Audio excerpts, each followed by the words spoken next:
So how do you edit Photoshop templates to give them that look to make them truly yours? Well, in this video, I'm going to show you how to customize Photoshop templates just like this one. What's going on? Chad here from How To Tech, the channel dedicated to helping you take your tech to the next level. In today's video, we're going to be covering how to edit a Photoshop template to give it that custom look that you've always wanted. Starting off first, you're going to need some sort of template. I found mine by just searching for a YouTube Photoshop template on YouTube. If you are interested in downloading this one, I will leave a link in the description down below. You can try to follow along with different templates, but I cannot ensure you that all the settings are going to be similar because a lot of documents are per basis, but this is going to give you a lot of basic Photoshop skills for editing other templates and can apply to other templates as well. Next, after you have your template downloaded, you need to open it, and after it's open, you may run into a common issue that can happen quite often in Photoshop, and that is that you're missing a font that is used in the template. To fix this, we need to find and install the font that is missing. Luckily for us, the font that we're using in this project are actually included in the download file for the template. But if you're using another template and can't find your font, you can just do a simple Google search most of the time and find the font typically that way, and it's not too difficult. Next, we're going to set your workspace to essentials. What this is basically going to do is it's going to ensure that all of your tools are in the same location as mine. So on this left-hand side here, the top, and the right side as well. And to do this, we're going to click on Window at the top. We're going to go to Workspace, and we're going to make sure Essentials is selected. You can actually create your own workspaces once you get more involved in Photoshop. But for now, we're just going to be using Essentials because that is what I'm using at the moment, and it's going to be a lot easier for you to find stuff. So in this video, some of the main things that we're going to be covering is moving text around and changing the look of it, and also moving these icons around as well for the social media, as well as color grading some of these things and changing them to something more reasonable that we would like, as well as getting rid of some of the things that we might not like, because you might start editing this template and you might notice it's really easy to change text, but you're not sure of how to get rid of Google Plus and YouTube or something like that and get it really how you want it. So the first thing we're going to be doing is we're going to be changing the text of everything that we're going to be keeping, and we're also going to be deleting things that we don't. So let's actually delete the things that we don't want. And since we're on YouTube, we're going to go ahead and get rid of the YouTube icons. And as you can see here, I've got my move tool selected, and it's set to auto select the layer, and we've got the show transform controls. And the reason we got this selected is because if we go over here to the layers tab, and we select one of these. So if we select, we're going to be getting rid of YouTube. So YouTube logo play icon. And you can see that selected, but if we uncheck that, it will go away. So we're going to keep that checked so we can see what we're doing. And we're going to click the delete button, or you can just click this trash can down here. And as you can see here, the link here above is actually to the Twitter. So we want to keep that one. We're going to select the one and highlight the one above it. And we're going to click on the trash can, and you should get a dialog that pops up kind of like this, and I'm just going to click yes that I want to delete it.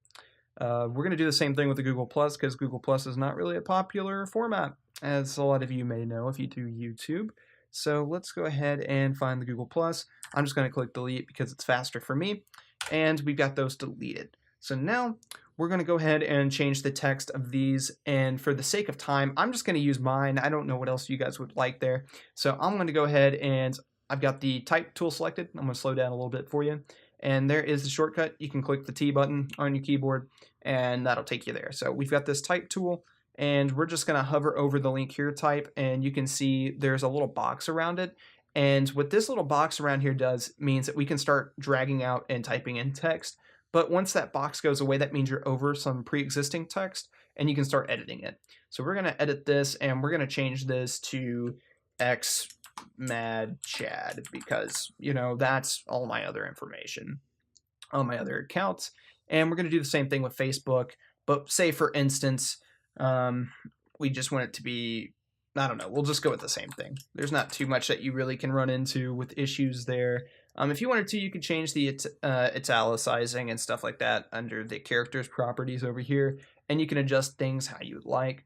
But what we're going to do now is we're actually going to center these two underneath the middle of the name here text. So what we're going to do is we're going to select this move tool, and you can click the V button on your keyboard to do that. And what we're going to do is we're going to hold down Control, and we're going to select Twitter as well. So we're going to move this as a unit as opposed to as each individual one.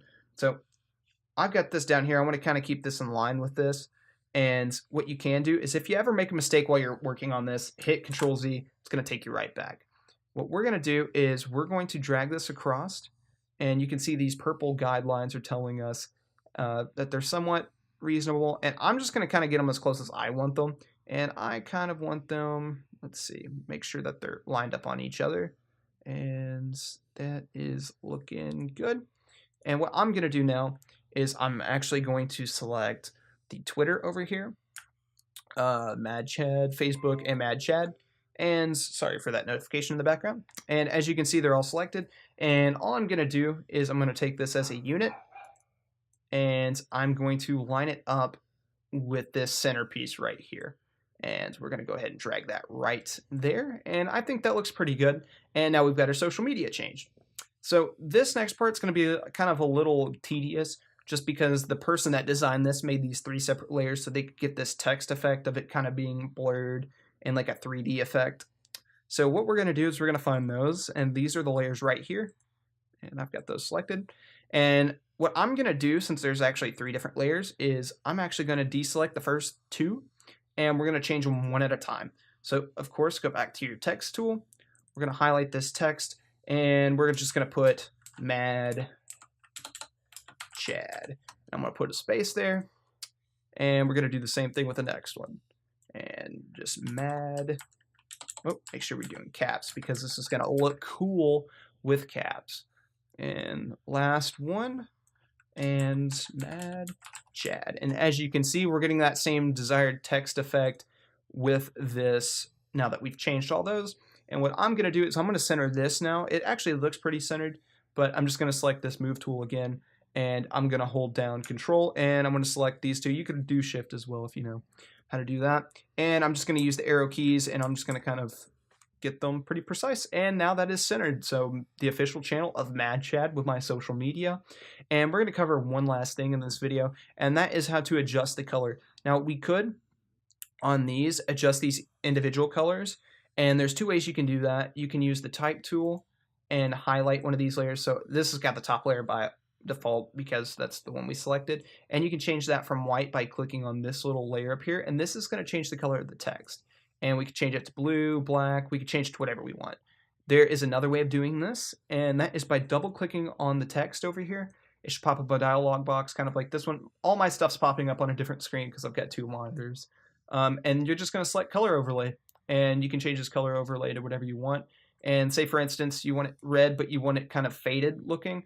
You could actually take the opacity and drop it down, and it kind of gives that kind of, more of a faded look. There's a lot more you can do with it, but we're just going to leave it the same right here. So what we want to do is we want to affect this background layer because we've got this the way we want, but maybe we don't like this. Maybe we want something kind of green or some kind of different color. So what we're going to do is we're going to identify the background layer. And as you can see, this right here is actually these bars. And what these do is this just makes sure that the whole image is full. And I believe this right here, yep, it's this layer right here, layer 65. This is the one that we're going to want to alter and not any of the others. So what we're going to do is we are just going to go up here, and there's a bunch of different tools you can use to adjust colors and just apply adjustment layers to things. But we're going to use hue and saturation. It is by far the easiest. And you can see right here, it actually opened up a properties tab because there's stuff you can do with it. But what we're going to do is we're going to move it so it doesn't affect anything else. Because if you see we start changing stuff right here, it's even changing the text, and we don't want that. So I'm going to hit Control Z to undo that, and I'm actually going to grab the hue and saturation layer, and I'm going to drag it right above the background layer. So the background layer is the only thing that's going to be affected by this. I'm going to select this right here, this little button, and then it's going to bring it back up the properties. And what I can do now is I can change this to whatever color I want it to be. Now, there's different ways of doing it by switching the hue and saturation.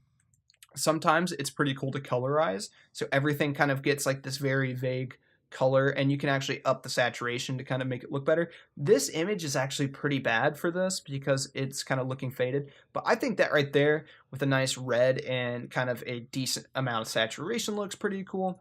And that is all you got to do. And as you can see there, we have adjusted it and made this Photoshop template ours.